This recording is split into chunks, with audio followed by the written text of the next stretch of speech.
Hey, it's Scott Petrak with another episode of the Brown Zone Coverage Podcast. Free agency arrived this week, and while the Browns haven't made any huge money moves, they have been busy. They're bringing in Jameis Winston as a backup quarterback rather than Joe Flacco, re-signing defensive ends Darius Smith and defensive tackles Shelby Harris and Maurice Hurst II, and adding linebacker Jordan Hicks, along with many other moves. Here to discuss, as always, is Dave Chudowsky of the WKYC Morning News. How's it going, Chud? It's going, Scott. I'll tell you, I was just thinking about this and I want to know your reaction. Do you feel like the offseason in the NFL, especially around free agency, is like a bigger deal than some other sports in season? um, yeah, I think you can probably make that argument for sure. I mean, there's more excitement around it feels, and I'm probably not the most unbiased person because I'm right in the middle of it, but it feels like there's more excitement for this than, a random week in Major League Baseball. And I'd probably say a random week in the NBA. Right. I mean, I love those sports, especially come playoff time Sure. and, opening day.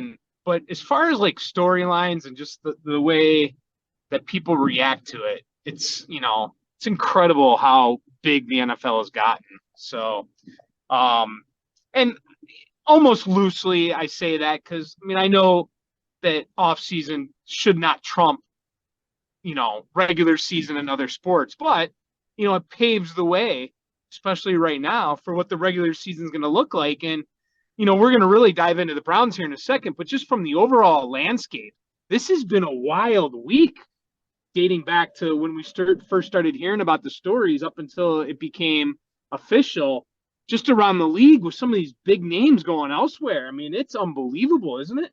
It is. I mean, there's movement, right? There's a ton of movement, and that's one thing. There's big names. You look at a guy like Saquon Barkley, right? One of the bigger names in the game. He moves. He goes from the Giants to the rival Eagles, right? That's a big deal. It's a big deal across Yeah. the league. It's a big deal in sports. Um, that's why there's so much excitement. That's why there's so much interest. And, it's a little bit of a dead period, right? We're just getting into March Madness, but we're before the tournaments start. Um, baseball's in spring training. The NBA hasn't gotten to the playoffs yet. So I think there's a reason, um, there's a reason so many eyeballs can be focused on this. Having said that, and it is interesting, and these moves matter, right? I mean, the Browns are adding a bunch of guys, got teams across the league are adding big name players. The Falcons go get Kirk Cousins, right? Like there are some huge moves that matter. But when you take a little bit step back, you see some of these stats or graphics with free agent signings and how 2 years later, a lot of those players aren't on their new teams anymore, right? So there's a little bit of a buyer beware that goes into free agency. There's a little bit of, the best players don't often get to free agency. So you're kind of picking through, you're overpaying for guys. I think that's just a general theme of free agency, but you're still adding talent. You're still reshaping your roster. And I think it does get fans excited for, a season that's still 6 months away. Yeah, Tony Pollard going to Tennessee. You Yeah. got Derrick Henry going to the Ravens. You Yes. mentioned Cousins, Calvin Ridley. I mean, these are big Yeah. name guys that it's going to really change the landscape. I mean, but you could argue the Falcons, if Cousins, can come back from his injury, they're a major player in this now. I mean, with the tools they have on their offense. And I mean, listen, we know Derrick Henry isn't, in his prime anymore, but still, I mean, I think he's got enough juice left that should be pretty scary to Browns fans Oh, having him go to Baltimore. well, yeah, I'm glad you brought that up, Judd, because look inside the division. So you get Derrick Henry to Baltimore, and I think he has lost some juice, right? I don't think he's the same breakaway player. It takes him a little bit to get going. It feels like if you get to him in the backfield, you can shut him down. But when you have Lamar Jackson, who can spread the defense, right, and keep the ball, so you have those option looks where you got to stay wide because Lamar can get outside the edges and take advantage of you there. That means there's fewer bodies in the box, which means you block the right guy or two, and Derrick Henry can be gone. or he's just banging into fewer bodies and he's picking up those tough yards. And then if you concentrate there, Lamar's gone around the edge, right? So I think that's a good fit for him. It'll be really interesting to see, how the Browns handle that, how defenses handle that. I don't know. I think it might have been Deion Sanders. I think it was he tweeted that, the NFL's in trouble, right? Because of the Henry Lamar, the Henry Jackson combo. You look at the Steelers, they signed Petrak, the really good inside linebacker, away from the Ravens. They traded Deontay Johnson. The Bengals signed Sheldon Rankins, a D tackle who I kind of liked as an option for the Browns. So, everybody across the division is making moves, and they're making big moves. Yeah, the Bengals brought in Moss, right? And Mixon went to Houston. I mean, there's another big name leaving. Yep. And Russell Wilson. I mean, listen, let's not sleep on this. Let's not sleep on Russell Wilson, because I know it didn't go well in Denver, but that's just a scary thing that if he is able to revive it and do well, that puts the Steelers, back in the mix. I mean, they made the playoffs. So, right. I mean, this division is crazy. I'm glad you brought that up. I mean, I just made a note to myself. We got to talk about Jerry Jeudy, because that feels a year ago, and it was Saturday, right? After we taped last week's podcast. So, Russell Wilson was after, and that feels forever ago. That was late Thursday or Friday last week, Sunday, whatever. All these days blend together. But I'm glad you brought it up, because that's a big addition to this division, and I feel he's a significant upgrade over Kenny Pickett. I think the combination of him with new offensive coordinator Arthur Smith and that defense that the Steelers always play. I mean, they're always, they won what they won, 10 games last year, 9 games, 10 games last year with bad quarterback play and an unbelievable defense. So if you had a quarterback that can make 3 long throws a game to George Pickens, it changes everything. So I think the Steelers are going to play the same kind of football, but have a quarterback that gives you an even better chance to win all those close games that the Steelers play. So I still think Wilson's the 4th best quarterback in this division. But, I mean, we talked about it last year, Chud. How many, we thought 3 teams would make the playoffs out of the North, and they did. Yeah. Right? And that, I mean, I know it's only March, but I think you can make that same argument heading into 2024. And I don't know which 3 teams it'll be, but I would not be stunned at all if 3 North teams made the playoffs. Yeah, no question. All right, let's get to the lead with the Browns. And I'm going to throw out that thing that, I told everyone about a few months ago, the umbrella lead, where you can kind of go one of 2 ways. And you just brought it up. Of course, you can't forget about it, because it does feel like a while ago now. But I think the 2 lead stories, not that it diminishes anything else the Browns have done, but for me, and I think you'd agree, and tell me if I'm wrong, the lead stories are the trade for Jeudy and then the backup quarterback with Jameis Winston and Flacco leaving. So I'm going to let you pick which way you want to start. Do you want to go Jeudy, or do you? That's a dated reference, Chud. You're showing your age there. Or do you want to go? I know it. Right. Let's go Jeudy, because I think he is more important. And and we talked Flacco so much last week, and I know we're going to get into him here, but let's go with Jeudy just to change things up. So what was your first reaction when you saw the Jeudy trade? A little bit of a surprise. I think to sum it up for me, my first thought is a guy that has just not lived up to expectations, and I don't want Browns fans to get too excited, because he gets hurt a lot, and he just has not lived up to what he should be. I mean, former number 1 round pick, right? First round pick. Yeah, he's number 15. Yep. Number 15. Yeah. So, but at the same time, they didn't give much up for him. Right. So it's an obvious move. I mean, a 5th and the 6th round pick. I mean, it's a no brainer. So it's a great move for the Browns to get a receiver that, they didn't have to go out and pay huge money for in free agency.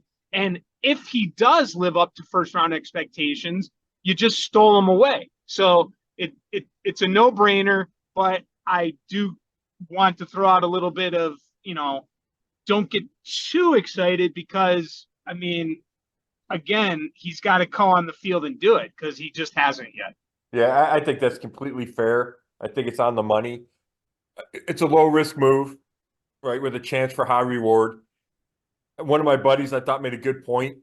You're getting him in a contract year, right? I mean, the Browns could extend him right away, but I wouldn't think they would because he's in that, last year of his deal. And like you said, he's been a disappointment to this point. So I don't think it makes any sense to kind of reward him with a contract extension right now. So let's assume he plays out the year. You got a guy that's motivated, right? You got a guy that's going to be a free agent. It's going to try to make his money. You might get him as good as he'll ever be. So I think that's a benefit for the Browns. The free agent receiver class was not great. All the top names, most of the top names re-signed or were franchise tagged.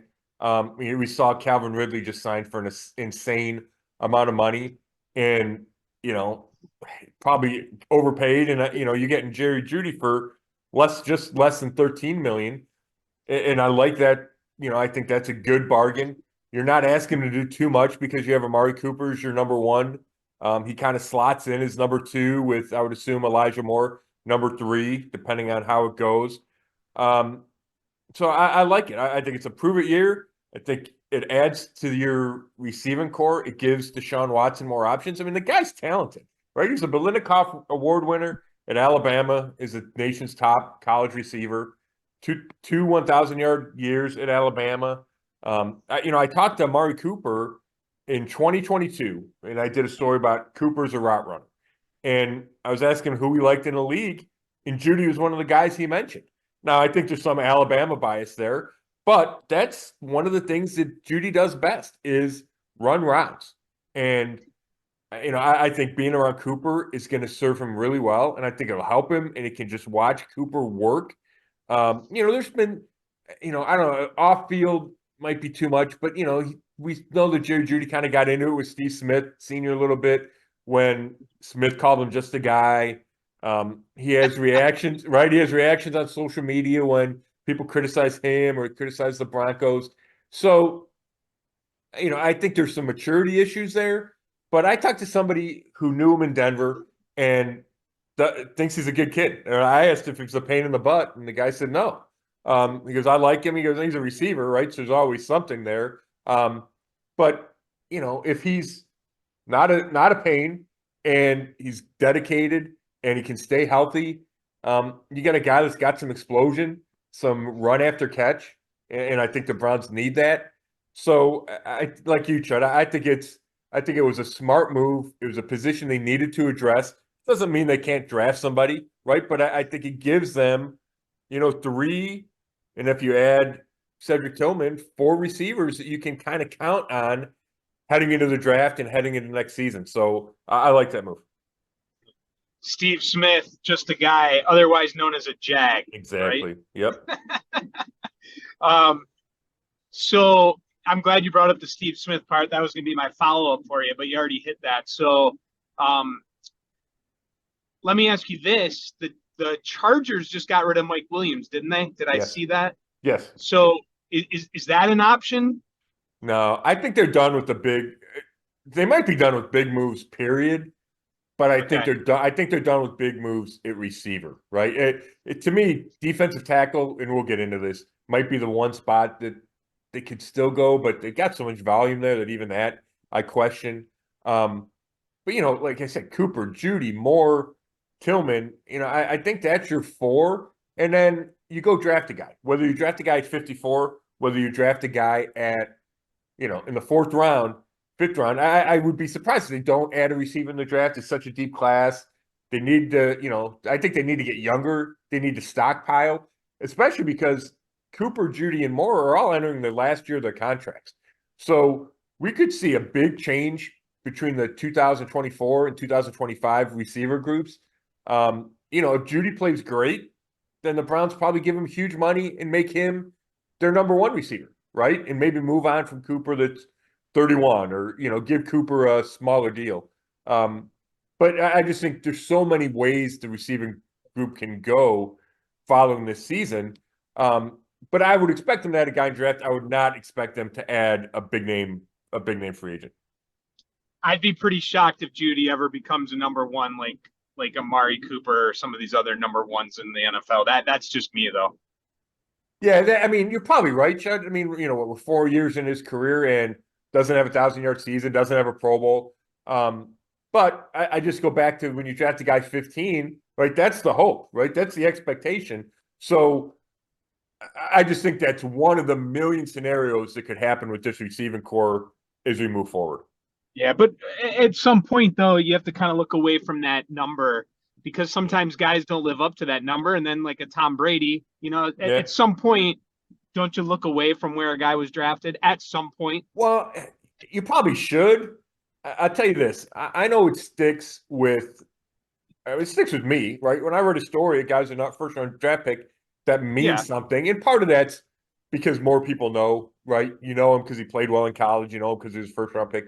But I do think it matters to talent evaluators in the league. I think they look at a guy and go, well, there's a reason he was drafted in the first round. And a little segue here, the Browns have Devin Bush, the former Steelers linebacker, who's a number 10 pick of the draft of the Steelers.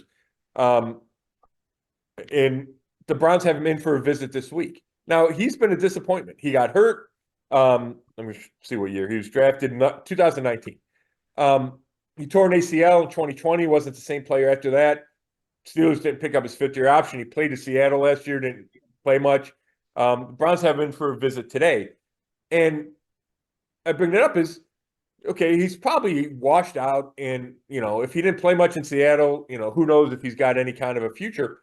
But I bet one of the reasons the Browns have him in is because he was at the number 10 pick in the draft. So you think maybe you can kind of capture that, right? Go get the recapture what he had, right? Find that talent and maybe take advantage of what other teams weren't able to capitalize on. So I think anytime a guy has that background, there's a feeling that he must have had crazy talent to be drafted that high, and maybe the Browns or whatever team can finally cultivate that talent. Yeah. All right. So you asked me, my reaction with Jeudy. At least with that, there were rumblings, and throughout time, you thought maybe that could be something that might happen. But this one, I did not see coming. We didn't talk about it last week. Right. I had no idea Jameis Winston would ever possibly be a member of the Cleveland Browns. That one came as a shock to me. How about you? It did. When I started to first hear it, I'm trying to get all these days together, Chud. So that would have been Monday night, I want to say, right? Monday night, yeah. Started to hear Winston after Jacoby Brissett picked New England, which made sense. New England's going to give him a chance to possibly start, maybe mentor whatever rookie they draft. If they draft a rookie high, it's $8 million. The Browns weren't going to pay that. It's a chance to get to $12 million. So it made sense that Brissett went to New England. But he was a guy that the Browns, would have loved to have back. So when that happened and he picked New England, I think the assumption was, okay, it's Joe Flacco time, right? And all of a sudden you hear Winston, and then it's like, huh. And so, he was not on my radar. Guys like Trubisky before he went to Buffalo was on I thought maybe. Marcus Mariota, right? You looked at Gardner Minshew, I thought he was going to be too expensive, and he was. He winds up going to the Raiders. But I hadn't really considered Winston. And, that's my fault because he is a former number one pick, going back to what we just talked about, was a backup with New Orleans. So he fits kind of this category. The Browns are looking for a backup quarterback. He's one. Big arm, Heisman Trophy winner, all that stuff. So, but I was surprised, just like you, Chud, when his name started to circulate because he's kind of been off the radar, right? He hasn't had recent success. He doesn't have the resume that Joe Flacco does. Well, it's interesting, though, because he kind of last week you said that you would go with Brissett over Flacco because he was younger. So Winston falls right into that. So it's kind of, they did what you kind of said. It's just not the same guy. It's not, and you're right. The age is a big factor here, right? He's 30. Joe Flacco's 39. So that's a big part of it. He knows Deshaun Watson. Browns think he'll be a good fit in that room. Not that Flacco wouldn't have been, but they think Winston will be a good fit. They think he'll be a good fit for the offense, right? Ken Dorsey, the new coordinator, has worked with Josh Allen. He's worked with Cam Newton. Jameis Winston isn't a runner like those guys, but he's physically similar, right? I think he's 6'3", 6'4", 230. He's a big dude. If you need him to run forward, he can run forward, right? I think he had 6 touchdowns as a rookie. Big body guy, can extend plays. Not quite, not in the same vein as Deshaun Watson, but not probably as different as Flacco is, right? Flacco doesn't do that a ton. So I think they thought he was a better fit in those regards. Big arm, right? Can throw the ball down the field. Now, what's different about him and Jacoby Brissett, because him and Brissett have a lot of similarities. Just similar size. Jacoby doesn't run, but he can run. He can, he's a big dude, good at quarterback sneaks, all that stuff. Where the difference is, Brissett does not throw interceptions, and Winston throws a ton of interceptions. So, Winston threw 30 in 2019, his last year with Tampa Bay. I mean, he led the league with 5,100 yards throwing, but he had 30 interceptions, right? He led the league with 30 interceptions. He's got I think his interception rate is 3.4%, which is high. I'm going to look. It might be 4.6. I'm going to look. But he throws a ton of interceptions. And when you talk about the issues with Joe Flacco, there were 2. He's 39, and he throws too many interceptions, right? Well, Winston throws more interceptions than Flacco does. So it's going to have to be about the age. Like if you're comparing why they went Winston over Flacco, and they did. They didn't even offer Flacco a contract, probably because they were worried that Flacco would accept it, right? And they weren't certain that they wanted to bring him back. So it's 3.4, the interception rate. So it's the age, and then the second factor, which I'm sure the Browns will downplay, but there's no way it wasn't a factor, and we brought it up last week, is the prospect of Joe Flacco being the backup to Deshaun Watson, Joe Flacco being beloved by fans. What if Watson struggles? There's going to be Flacco chants, Flacco calls on talk radio, letters to the editor, all those things, right? There's going to be a segment of the fan base, and a probably loud one, that's going to want Joe Flacco instead of your franchise quarterback. And I think the Browns, while they thought they could handle it, they thought Watson could handle it. If you don't think the gap between Winston and Flacco is huge, or maybe vice versa, the gap between Flacco and Winston is huge, you can save some drama. You can save some headache. You can support your starting quarterback better by having somebody that's not Joe Flacco, right, and not beloved like that. So I think that's at least a partial reason why it's Winston over Flacco. Scott, I was actually thinking, they had that trip to California, right? Barry and Stefanski, and I just pictured them all sitting down in a room, and they said, "All right, Deshaun, what is it that we can help you with? What do we need for you to survive here in Cleveland to make this happen?" And Deshaun goes, "Get rid of Flacco." No, I'm kidding. But I'm kidding. But no, I did think that. We talked about this last week on the pod, and I think we both agreed that, it could work with Flacco, but also when we talked about that, at least I didn't think that we had another option for sure in front of our face, but I agree with you. There has to be something there, right? I mean, I know you can't make your decisions totally on what the fans say or think, but it definitely has to be something that is in their mind, thinking, that maybe Flacco is just a little too popular, that, if things went just a little bit wrong, that could cause some headaches. I think definitely. And I'm not sure Watson would say that to him. And I'm not even sure that they would bring that up with Watson. I think it's just more of, we need to make this as comfortable and supportive a situation as possible, right? We talk about surrounding him with talent, making sure the protection's good, all those things, right? They got a new coordinator, new offensive coaches. It's all about trying to ensure that Deshaun Watson plays as well as he possibly can. And if making his mind clear and freer and taking any potential anxiety away is part of that, I think the organization views that as a good thing and is a good idea and a reason to make, or one of the reasons to make this decision. And I won't even argue with that, Chud. I get it. I think things will be calmer with Jameis Winston. And I don't think there's a huge gap between Flacco and Winston, right? I think we talked about their similarities in their style. They both throw for a bunch of yards, big arms, tend to throw interceptions. The difference, in my opinion, is if you need one game, if you need to win one game to get you to the playoffs, or if you need to win one game in the playoffs, or maybe it could be more than one, right? We saw Flacco win 4 in a row last year. And maybe there's a recency bias because how last year ended, but I can't ignore what I saw. I would trust Flacco more than I would Winston.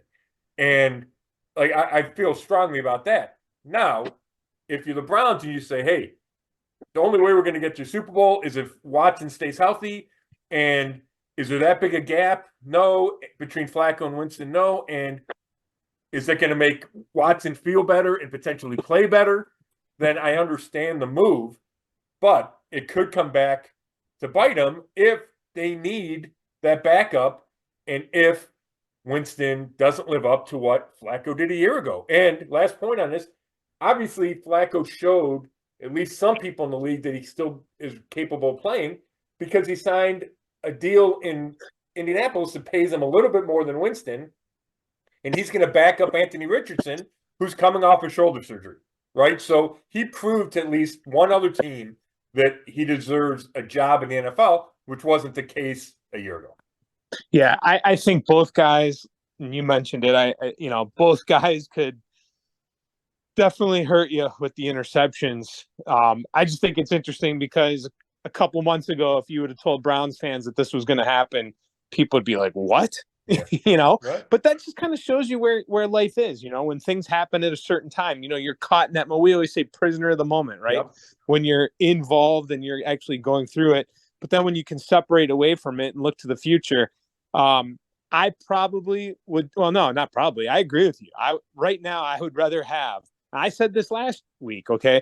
If the season's on the line this upcoming season and you need one win, I'd rather have Flacco than Winston. That said, I'm not going to beat him up over it. And I think part of it is because I do think Winston is a capable quarterback. And I think that's what people aren't really totally thinking and talking about right now. If anything, in my opinion, this is the last thing I'm going to say about this at the end of the day is at least they have one of the two. Okay, at least it's kind of like with the kicker.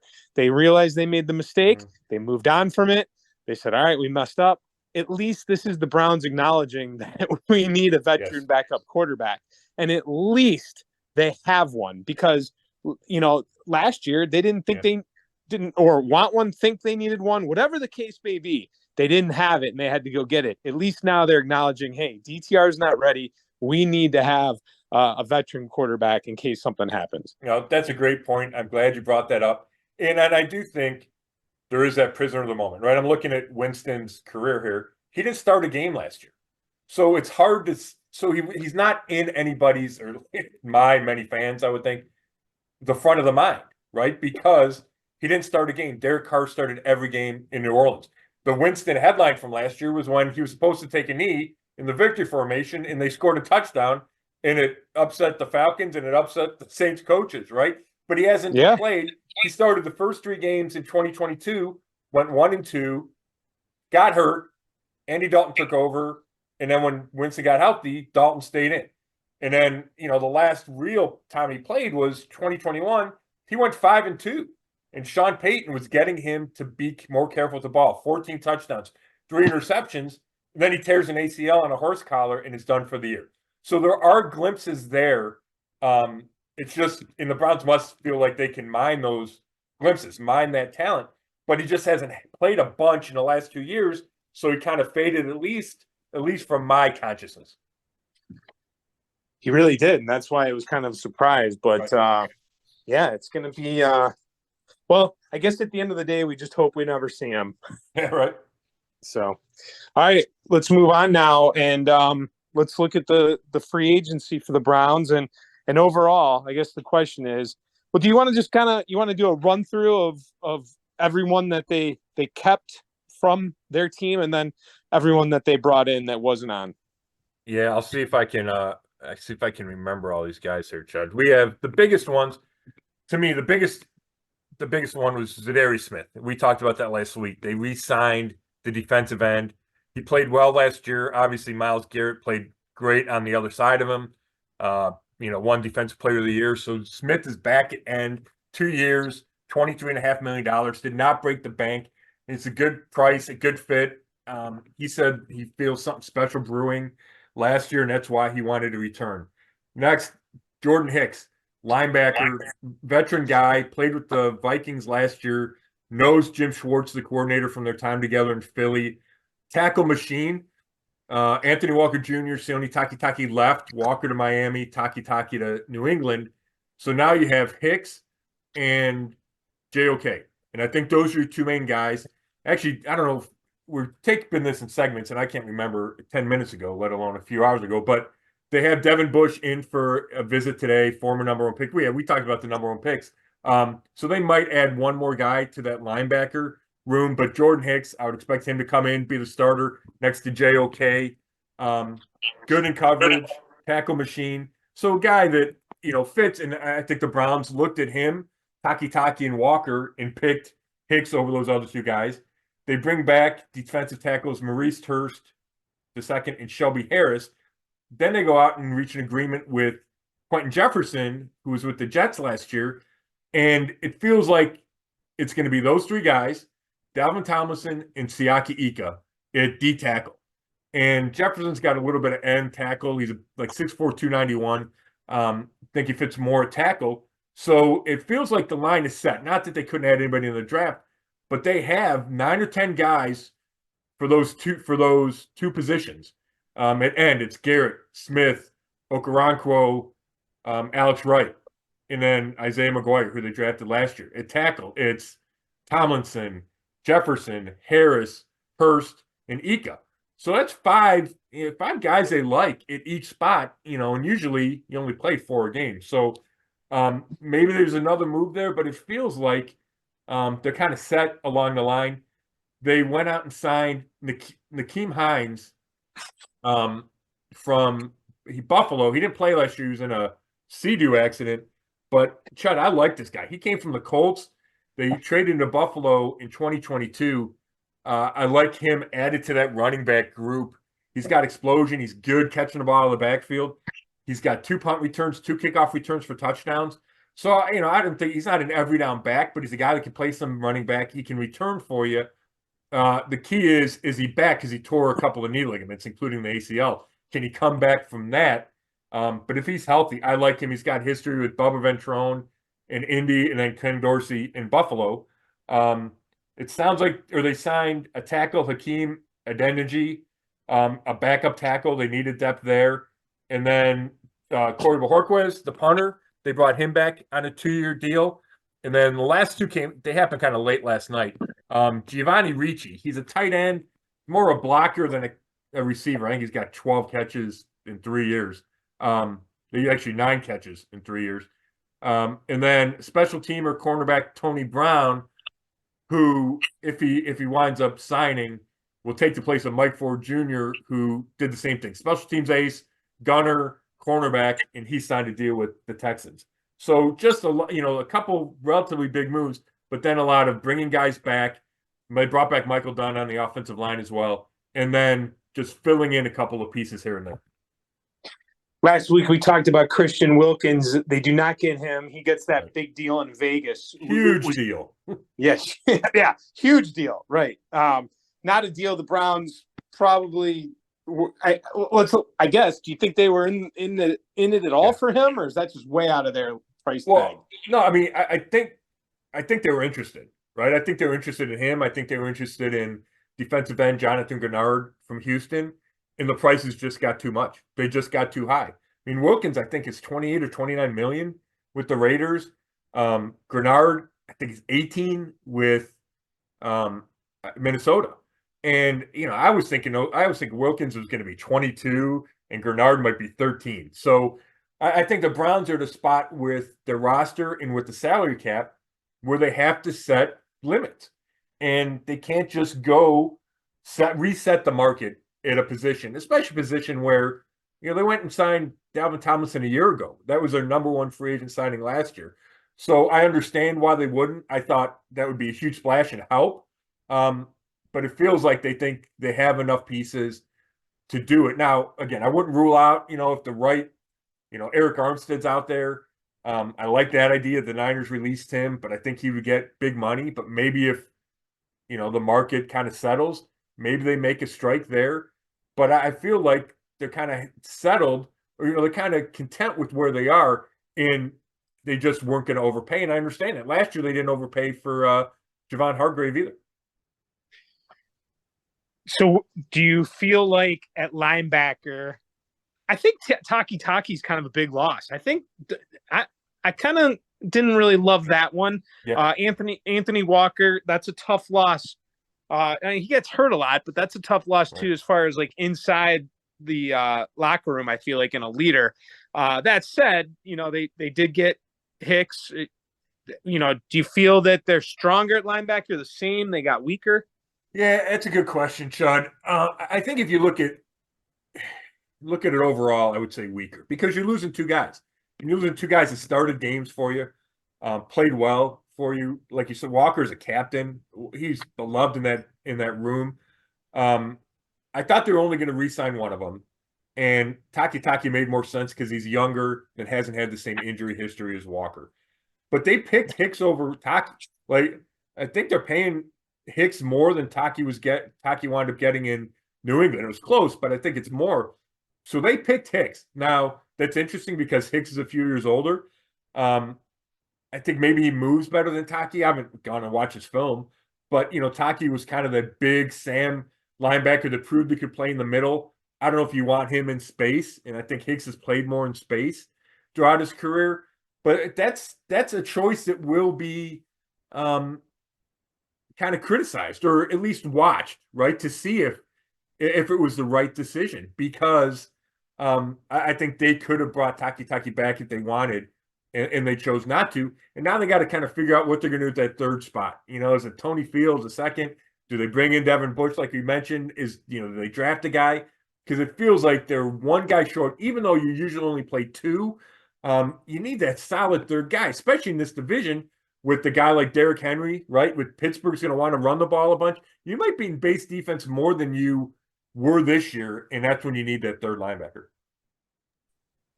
I agree. I think Hines at running back, that might be a sneaky little pickup that we're talking a lot about. Yeah, I tell you, I loved him. When I saw him play in Indy, and you know how it works, Chud. I watch a couple of games of the teams the Browns are going to play coming up, and you see him on film, and you see him play the Browns back in the day, and I was like, this kid, I really liked him. Goes to Buffalo, and he has two kickoff returns in the same game, and it was the game after the Damar Hamlin stuff. So I don't know if it was the right game after, but Hamlin was in the stadium, or like there was all kinds of excitement and emotion in Buffalo, and then Hines returns 2 touchdowns, and the place goes berserk. So there's a lot to like about him. I don't know if the Browns view him more as, I think it's more than just a returner, because he can catch the ball out of the backfield, again, assuming he's healthy. So I like that pick. I don't know if they still need one more guy at running back. You got Ford, you got Pierre Strong Jr., you got Himes, and then you don't know about Chubb, right? That's the big unknown. Do they go out and get one more guy? Do they draft a guy? We'll have to see how that plays out. Probably part of it's depending on how healthy Himes is. And just talking about a freak accident. Last year, according to the story I read in The Athletic, it's 4th of July weekend. He said he's not even really riding the Sea-Doo. He's just kind of taking it easy, and then it needed to be filled up, right? Needed more gas. And so he said, I'll go fill it up. Gets stuck like behind some boats, and then gets hit by, I think, one of his buddies on a Sea-Doo, and winds up tearing 2 ligaments in the knee. Couldn't play all year. So really an unusual and unfortunate injury. And obviously the Browns are hoping that he's back to normal. Yeah, I agree with you. I think that's more than just a special teams move, especially with the Chubb situation. I guess overall, when you look at the Browns team right now, do you think they're better now than they were, a couple months ago? A couple months ago. Yeah, I mean that's the question, right? It's hard. It's hard, Chud. Even if we call backup quarterback a wash, um, I think they're close. Like I think it's probably six and one half dozen because they re-signed Smith, which I thought was incredibly important. And the rest of these moves so far have just kind of been here and there.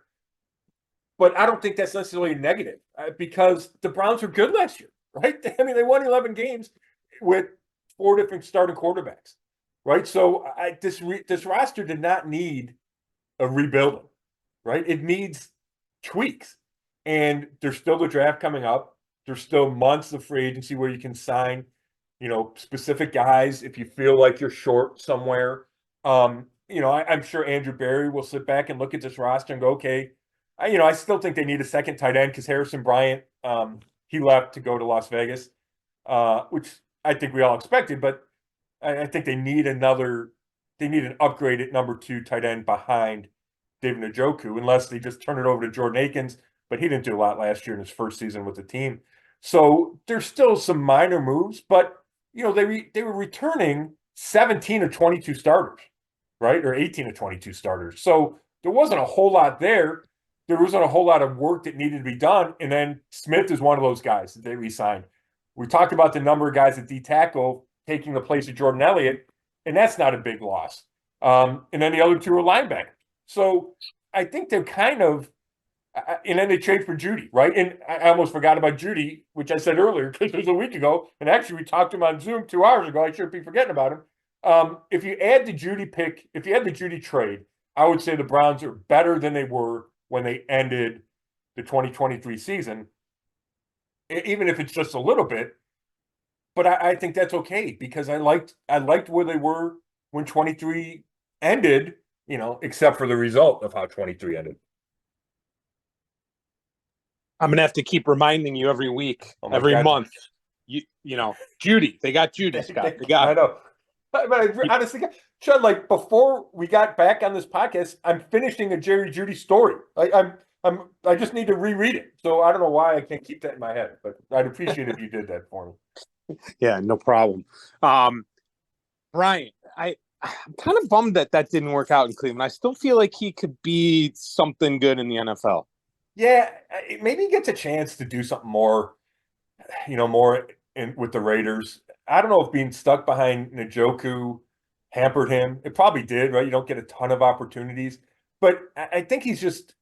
I just don't think he does anything phenomenally, right? He's not the fastest guy. He's not the biggest guy. He's not the strongest guy. He can play in this league. I just think I'd like a little more juice out of that number 2 tight end spot. Unless maybe they decide they're just going to go 3 wides and spread it with Watson. And I think they'll go more in that direction.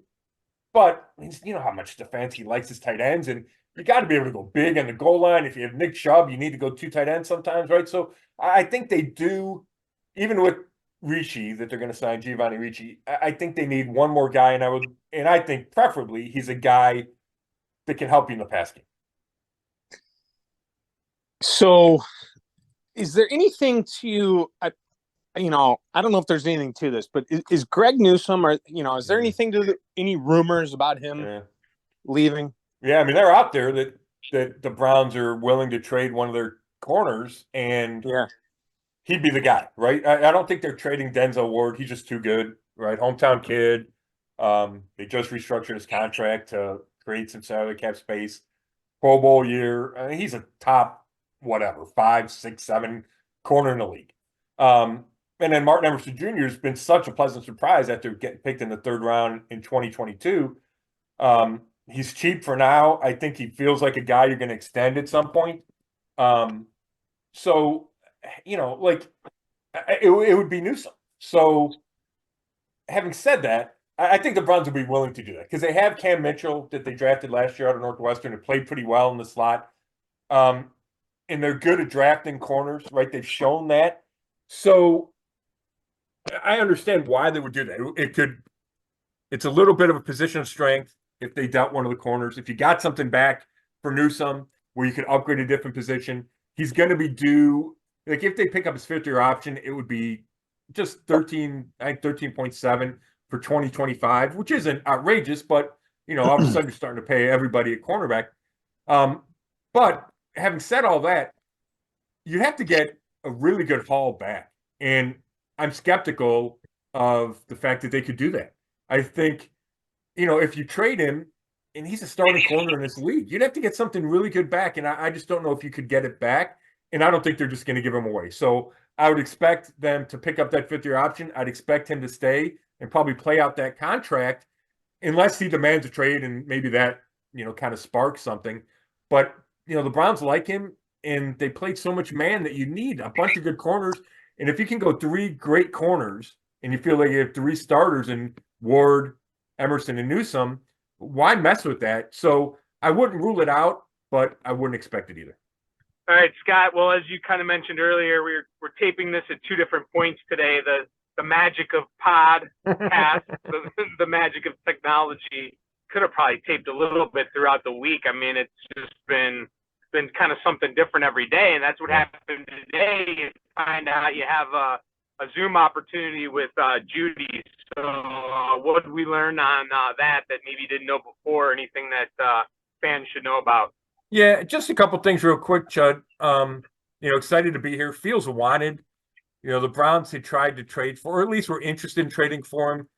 He thinks he started hearing about it in 21, but at least for sure last year they were rumored to be interested.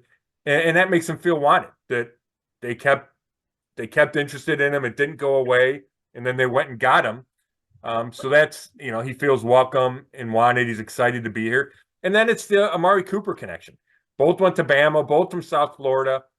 I mentioned that Cooper referred to him as one of the best route runners, and I brought that up with Jeudy on the call, and he said it means a lot, just knowing how great of a route runner he is and being able for him to just say my name in that conversation, that means a lot. So I think this is a good spot for him. Obviously, he needs to live up to that potential. He said he hasn't met his expectations yet. He hopes to do that in Cleveland. He believes he can. He has strong belief in himself, strong or high expectations. Mentioned the quarterback situation was fluid in Denver. So was the coaching situation. So there should be more stability here. He likes Ken Dorsey as a coordinator. He likes Deshaun Watson. He likes Cooper and Elijah Moore. So I think there's a chance for Jeudy to get his bearings and really kind of excel and show who he really is as a receiver. All right. Well, that's the opportunity's here. So hopefully he takes it and it goes in the Browns' favor. So, all right. Well, that's it for me. Unless you got, Scott, I got one more thing before you wrap it up. I just want to say, tomorrow I'm actually going to be over at. So we're taping this Thursday. Friday I'm going to be over at Lorraine High School. I'm going to be on their TV 20 doing play-by-play for the Unified Special Olympics that they do. So I'm going to be out there in your neck of the woods, Lorraine County there. So look forward to that event, a very special event they do every year. I think it's like maybe their 7th year, but I know that's a very cool program that they do. I'm excited to be a part of it. So, check it out if you get a chance.